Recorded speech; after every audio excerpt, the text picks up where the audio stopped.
Oliver Stone spent years pretending his own exploitation trash never happened. Actors in one of these films literally tried suing their way out of the credits.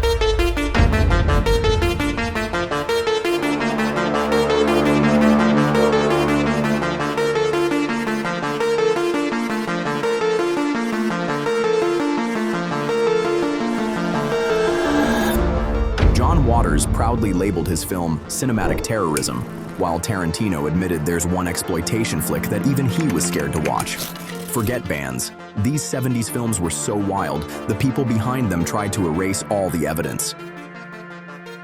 Ilsa, She-Wolf of the SS, 1975. Classic. One of the most notorious exploitation films ever made. Banned worldwide, Germany, Australia, you name it. And somehow, it still spawned multiple sequels. Diane Thorne stars as Elsa, a mad Nazi camp commandant conducting cruel experiments to prove women are stronger than men. When she's not torturing prisoners, she's using them for her own twisted pleasure, tossing them aside like trash if they fail to please her. The film blends every kind of sleaze, women in prison themes, Nazi fetishism, poo shock value, graphic violence, and endless nudity. Diane Thorne played Ilsa completely straight, believing it would make the horror hit harder, and she was right. The film is nasty, relentless, and infamous. So infamous, in fact, that some tried suing to have their names removed from the credits. It didn't matter. The film blew up, raking in millions from a $150,000 budget. Caged Heat, 1974. Before women in prison films became late-night cable cliches, there was Caged Heat, the one that set the blueprint. You've got the sadistic female warden, the creepy prison doctor running twisted experiments, and you've got inmates pushed to their breaking point who finally fight back. It's got everything you'd expect: steamy shower scenes, catfights, and a dramatic prison break. But here's the twist. This wasn't directed by some exploitation hack. It was directed by a young Jonathan Demme, the future Oscar winner behind Silence of the Lambs. Back then, Demme was still navigating the Roger Corman school of filmmaking, where the rules were clear: more nudity, more violence, and always ramp up the sadism. Demme delivered what Corman wanted, but under the trashy surface stuff, he slipped in flashes of progressive ideas about the inmates banding together and seizing control. Critics noticed, calling Caged Heat strangely progressive, which, for a low-budget women in prison flick, says a lot.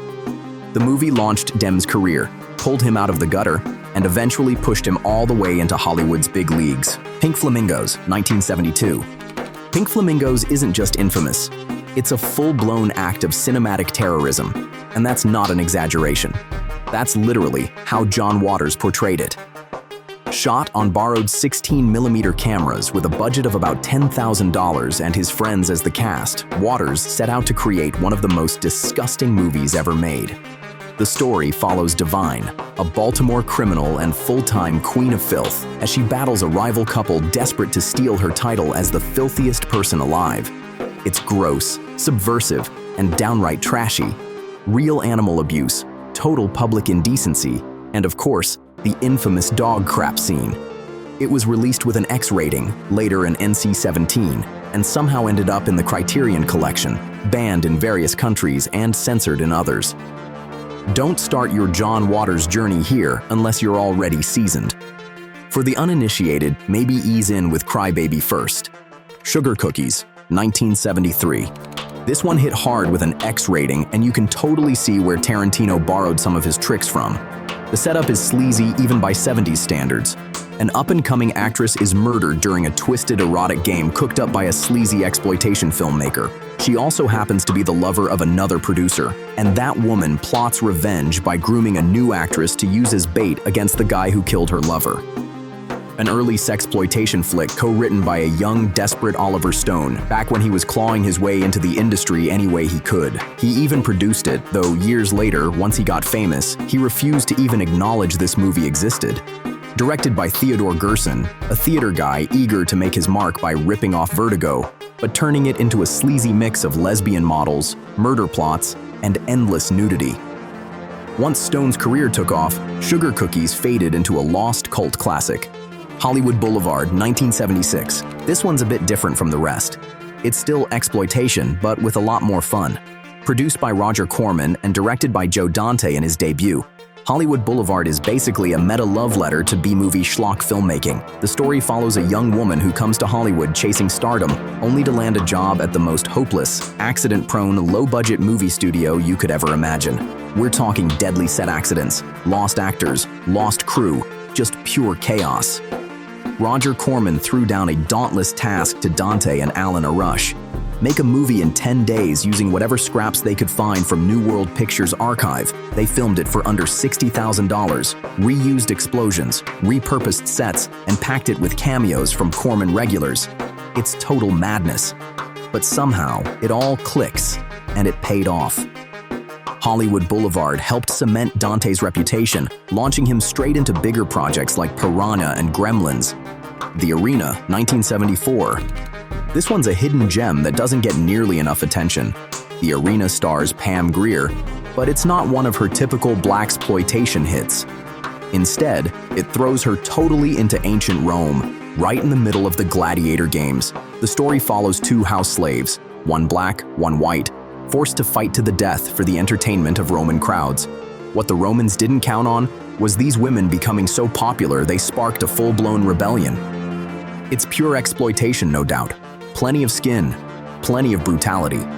Shot on leftover sets from Ben-Hur and Cleopatra in Italy to save money, it was rushed into drive-ins before anyone could even figure out what the hell it really was. Grier herself called it fun trash. Blackula, 1972. Originally, Blackula was meant to be just another quick cash-in on the blaxploitation craze.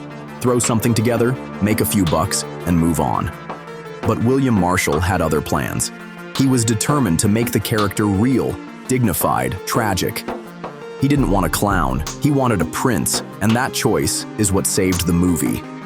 Blackula tells the tale of an 18th century African prince turned into a vampire by Dracula, only to awaken in 1970s Los Angeles. Sure, it's schlocky, you can see the wires holding up the rubber bats, but that's part of its charm. It became a massive hit in 1972, making real money, cracking the top 10 at the box office. And for the first time, American horror had a serious black lead. It even spawned a sequel, Scream, Blackula, Scream, with Pam Grier. Not quite as good, but still worth a watch. Thriller, A Cruel Picture, 1973. If you think Tarantino pulled Kill Bill out of thin air, think again. A Cruel Picture was there first, right down to the eye patch. Christina Lindbergh stars as a young woman forced into a brutal sex trafficking ring. Traumatized as a child, she tries to fight back, but they gouge her eye out and beat her into submission. But she waits, she plans. She trains in martial arts, guns, swords, whatever it takes to transform herself into a revenge machine. And when the payback comes, it's one of the bloodiest revenge sprees you'll ever witness in movies. There are two cuts floating around. One's heavily graphic, adding hardcore scenes that are almost impossible to watch. The other tones it down, but either way, the sheer brutality of what she endures makes her vengeance all the more satisfying. Bo Arna Vibinius made this purely to cash in after his first film flopped, deliberately crafting what he called a commercial-as-hell crap film. The cast even had to sign contracts agreeing to keep the director's identity secret. Tarantino wasn't shy about his admiration. He called it one of the roughest films he'd ever seen and said, if you're going to watch it, don't bother with the cut-down version. Track down one of the nasty Swedish bootlegs and see it the way it was meant to be seen. I Spit on Your Grave, 1978.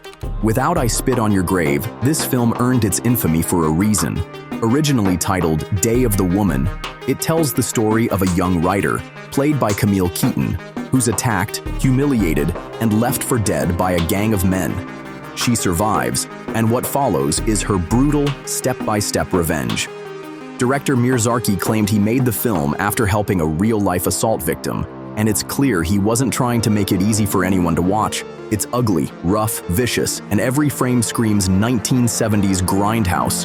The movie was absolutely demolished by critics. Roger Ebert called it a vile bag of garbage. Censors went wild. Banned in Australia, Norway, and Ireland. It was banned and unbanned in the UK for years. But none of that stopped it from making money. It raked in over $5 million on a $650,000 budget. That's the thing with exploitation films. The more they tried to ban it, the bigger it became. Super Vixens. 1975. Let's get this out of the way. Super Vixens is pure exploitation, and Russ Meyer delivers it at full force. No MPAA rating here. There was no way to fake it. Too much nudity, too much of everything. In fact, it's still banned in some US cities for indecency. The plot's thin as paper. A gas station attendant gets framed for murder, goes on the run, and somehow ends up surrounded by an endless parade of big busted women and total lunatics. That's basically it. Shot for $750,000, partially funded by Meyer himself. No script supervision, no oversight, just unfiltered madness. Full-scale explosions, brutal fistfights, and nudity everywhere. Meyer knew exactly what he was making, and he pushed it to the absolute limit of what 1975 would allow. The lead actor is the same guy who played the sleazy bureaucrat Murdoch in Rambo 2. He's the perfect fit for this wild, chaotic movie. If you found this list interesting, drop your thoughts in the comments, hit like, and subscribe for more wild stories.